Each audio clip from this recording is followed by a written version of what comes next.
Yes, yes, I can hear you. Just one intro. I mean, I'm just interjecting one small thing. You know, while we were talking about Stark Electric Jesus, Prachondo, Vaidyatik Chutar, and that was the obscenity charge, which we all know was totally trumped up by the establishment, which included the media and the state. But here is another one, a poem which you have made as you have referred to the poet because they supported Hungryalist, was Arun Kolatkar. And Kolatkar also had a lot of very aggressive obscene poets. I mean, you know, they were like galis. Like, I'm just reading this one out. It says that this is what he had written in Marathi, Hindi. मैं भाभी को बोला, and others kindly you'll have to excuse this. Actually, I'm reading the original poem. क्या भाई साहब के duty पे मैं आ जाऊं? भड़क गई साली. रहमान बोला गोली चलाऊंगा. मैं बोला एक रंडी के वास्ते चलाओ गोली गांडू. That's coming from Arun Kolatkar.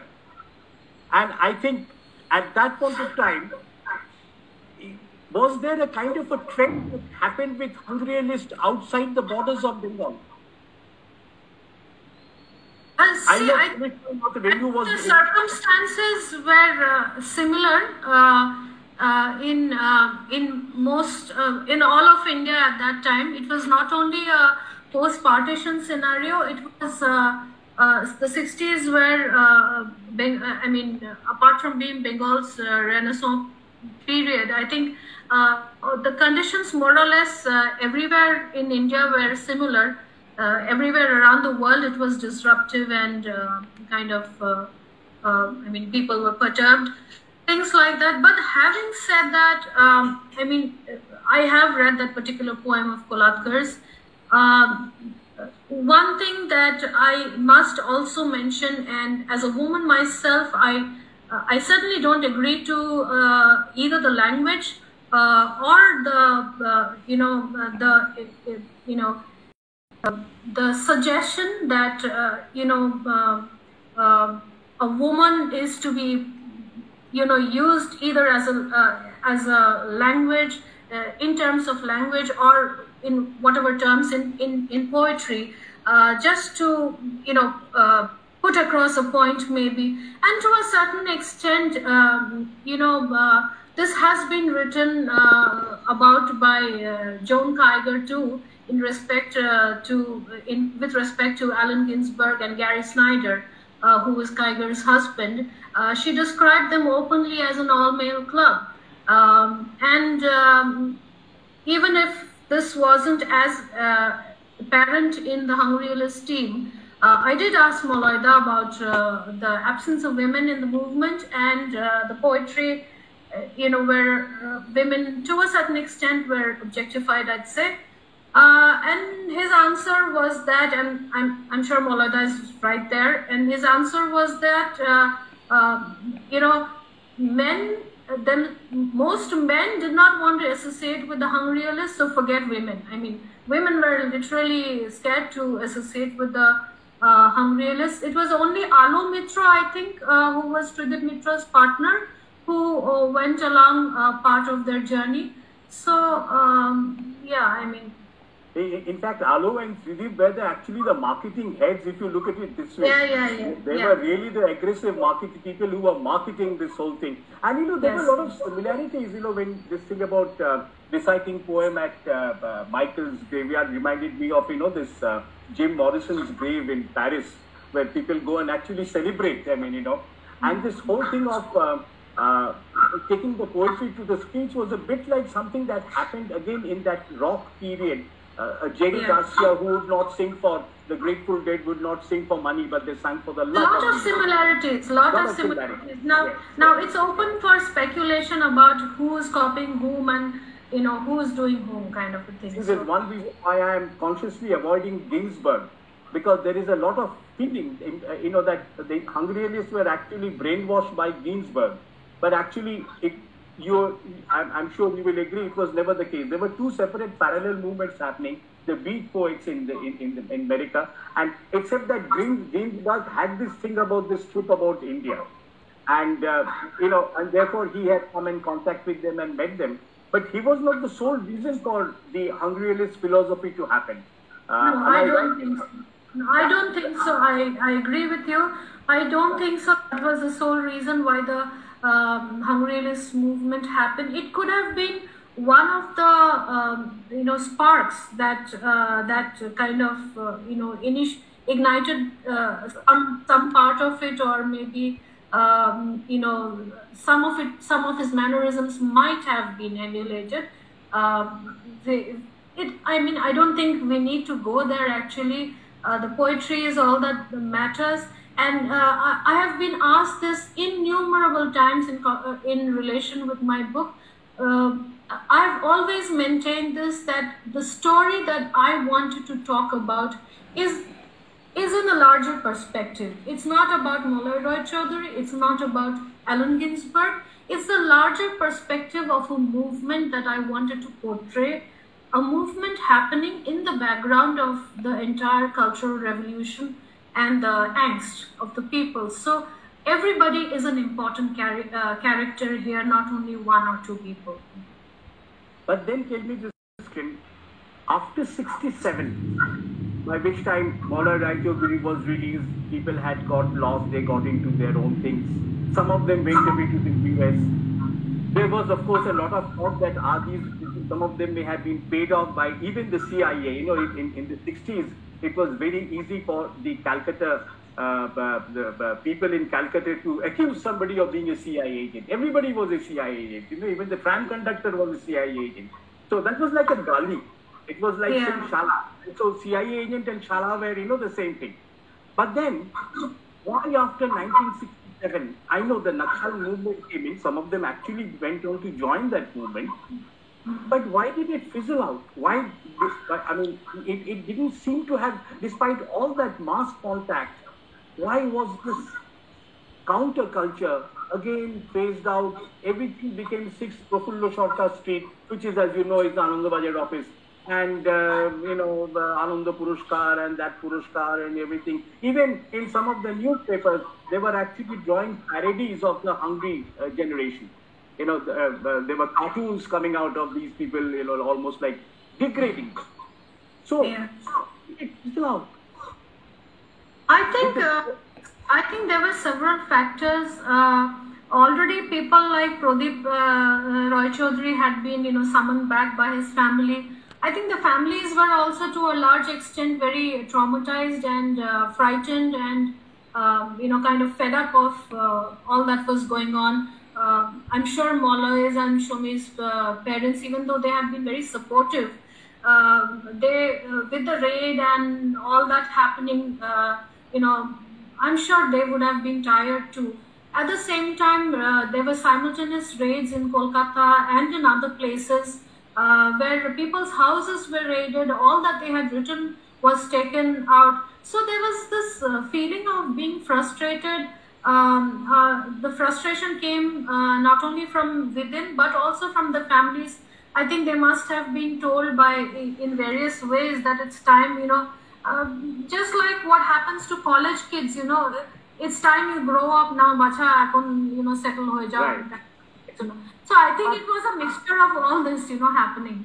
But I still have one accusation, which of course you and I can't answer. I agree. What you're saying is very correct, that the parents dropped in and then said, because some of them were really doing very crazy things, sleeping on a terrace, which the terrace owner rented out, and if you slept with your legs stretched, you paid 4 annas, and if you slept with your legs folded, you could pay 2 annas.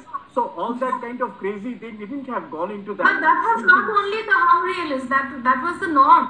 Not only that was the norm. So they were also, sharing this norm. But, a movement like this has to be taken forward by the people. Those who initiate it can give the leadership up to a point.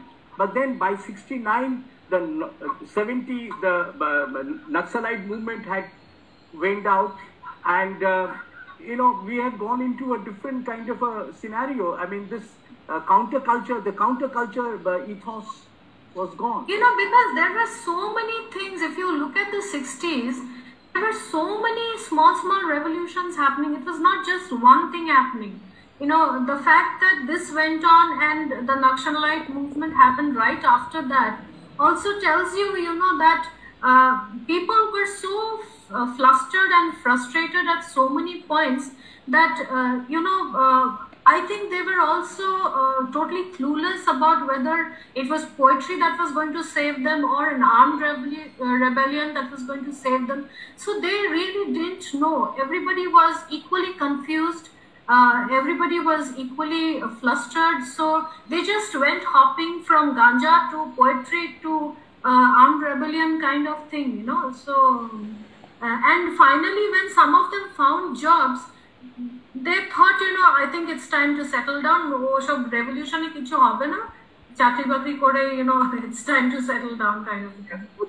Middle class Bengali, literate Bengali settles down. But having said all that, post 19, I'm now taking it. I'm fast forwarding it to the 70s, mid 70s. Now, mid 70s onwards, when everything had died down, there was a new generation which had come up. Sunil Gangopadhyay was into that. He became almost like the poet laureate of, Shaktida was the poet laureate, which he said he would become one day. And we were all hanging around with them. And I was also hanging around with Shaktida for a while. It was a great kick to say that, I know him, that kind of thing, which all of us did in any case.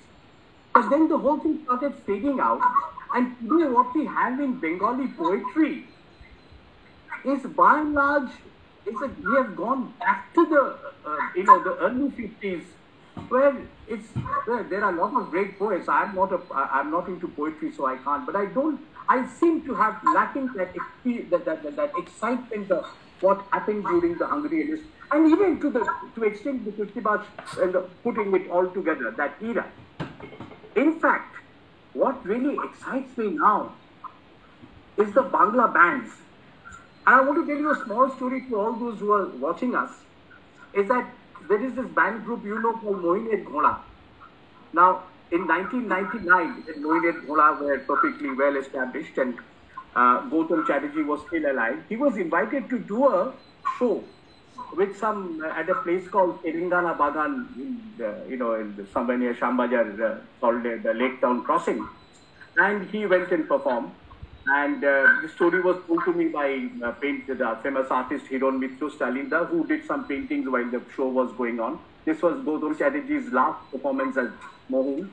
And then, when they were leaving, they found that the next artist, who was the big vocalist, she actually got up and said, okay, now that you have been hearing Beshmura stuff, now listen to some Surela stuff, whatever. So they laughed, and next day, some of them had caught up with people, who were selling, those who are into the fish trade, the bhediwal. And they were discussing that what we heard yesterday was like Amago Sangeet, and it was our kind of music. So Mohin had actually gone out of the elitist circle of playing in Rabindra Sadan and other such meant for, educated people. They had even touched the people at, the people who were the Machwalas, basically. This Stalinda told me himself. Now, unfortunately, that kind of mass contact, if I may use that word, I think that's the right word, is not happening. And despite the 34 years of the left government, the mass contact slowly also faded away into some other contacts of sorts. And that, I think, is a bit of a sad commentary on all that. By the way, right now, I'm getting a lot of requests to bring Malay into the picture. He is right now like a starling hero, who is... but before all that, two questions. There is Utsarga Ghosh has asked this question, saying that this is Utsarga Ghosh from Varanasi.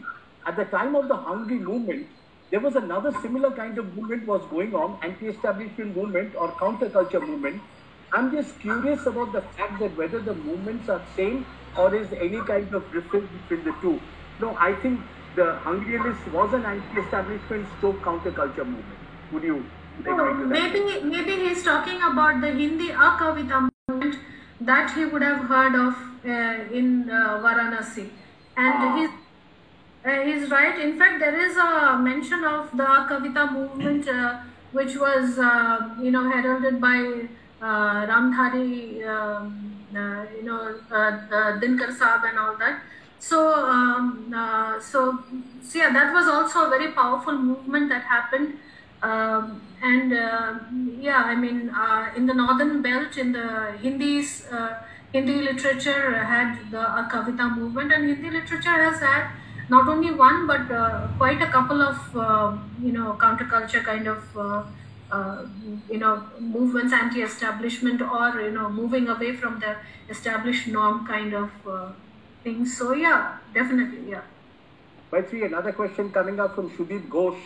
He says that your work is groundbreaking in reviving the cultural roots forgotten. How relevant is your work in mapping the paradigm of language, the language of moral outrage, indifference, and integrity? Thank you, Sudeep, for very interesting question. I think if you look at poetry as a language, as a collective language, this is as disruptive as it gets. If you look at the voice of protest as a language, this is only a beginning of sorts. I really wish that it had what I actually had wished for the Hungryalists would have been that there are some accusations against the Hungryalists about stuntbaji, and in private circles, a lot of friends have discussed with me that while they are they are full of adulation for the courage that the Hungryalists showed, they are not very sure about the quality of poetry of the Hungryalists. See, in every movement there are some poets, some writers who are probably better than others, some who are not as good as the others. So that is a reality. But having said that, language, both metaphorically speaking and in the real terms, as far as my book is concerned, what I've tried to show in, if you call it language, is the courage and honesty that is primarily needed in any kind of writing. I think that is what I've tried to put forward. That is what I've tried to showcase about the Hungryalist. And if there were a moral to all of this, it would only be that one just wishes that the Hungryalists would be more cohesive as a group and take forward the culture, the literature, and the language of honesty, groundedness, and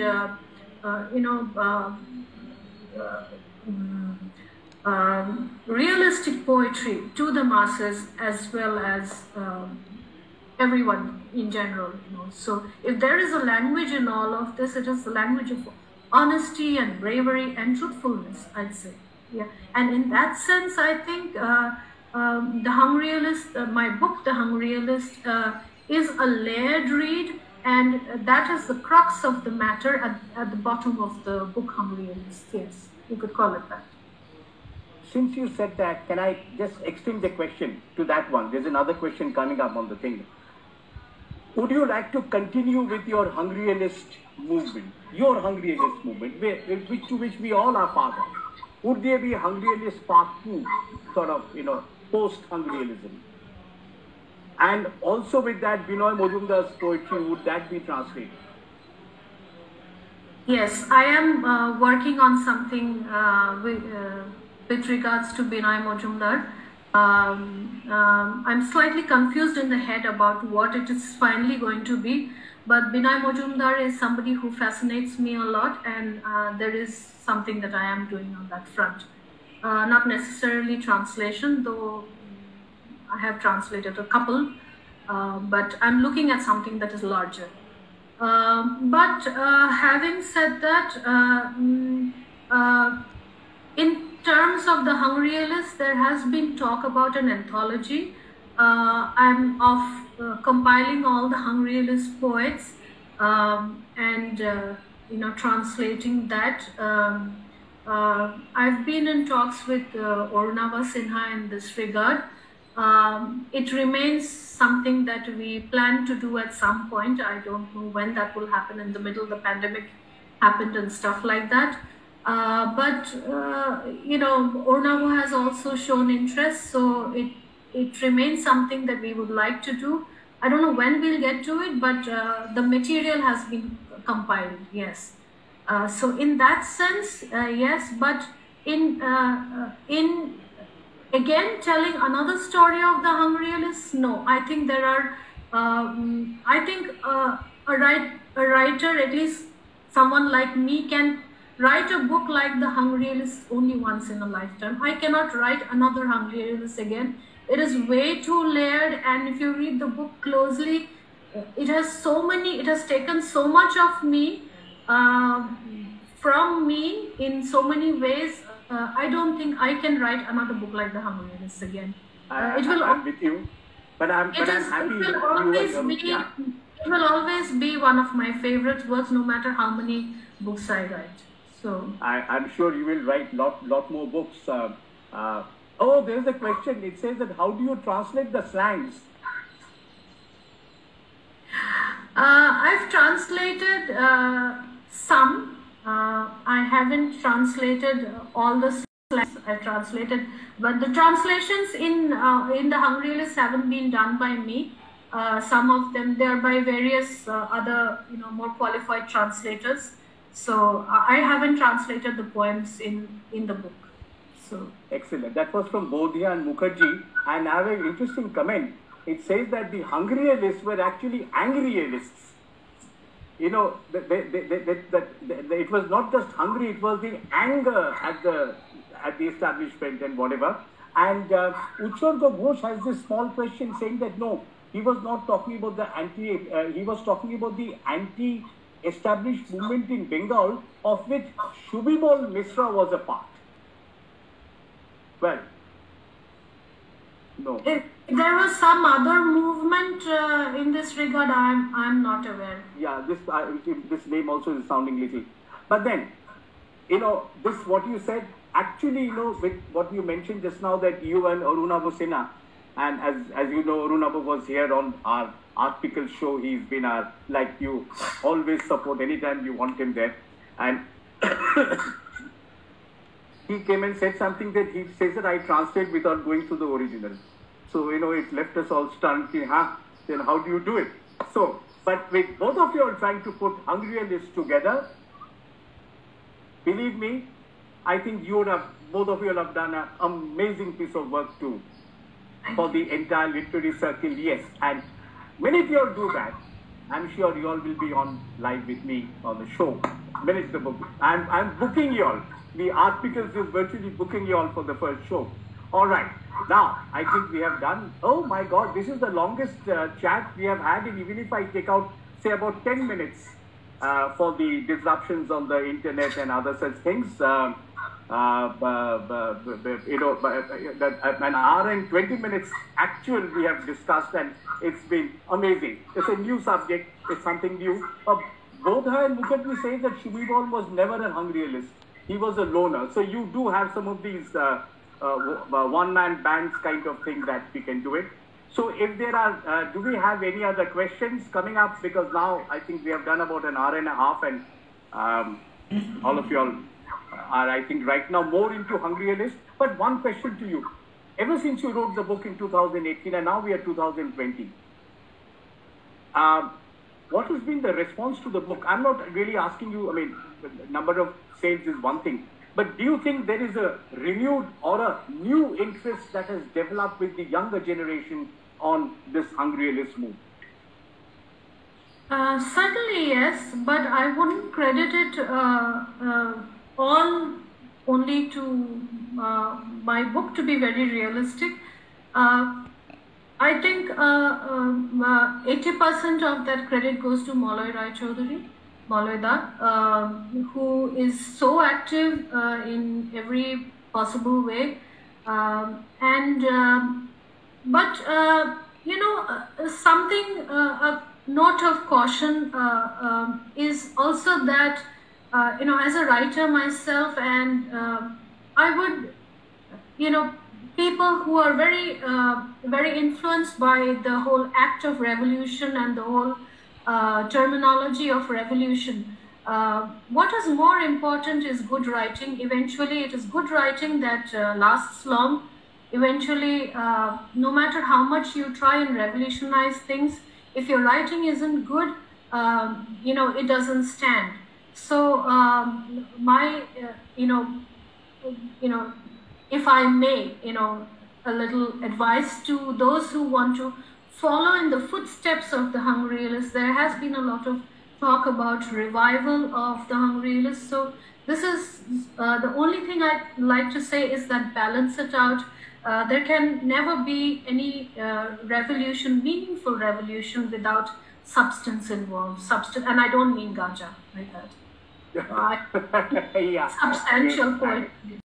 Absolutely. But there is one question which I think one should have ideally asked Malay Roychoudhury.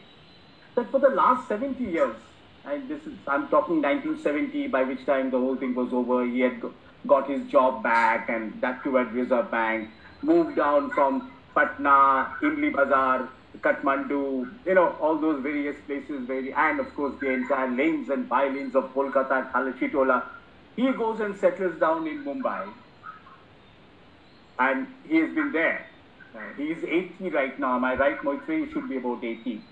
Yeah, 80 plus-ish, I think, or I'm okay, sorry. Around that. Okay. So, but then the question is that, this as I said, we should have been asking him, that 50 years later, in these 50 years, how could you sort of, remain quiet, after all that turbulent kind of a movement that you led, and you sparked, and you became a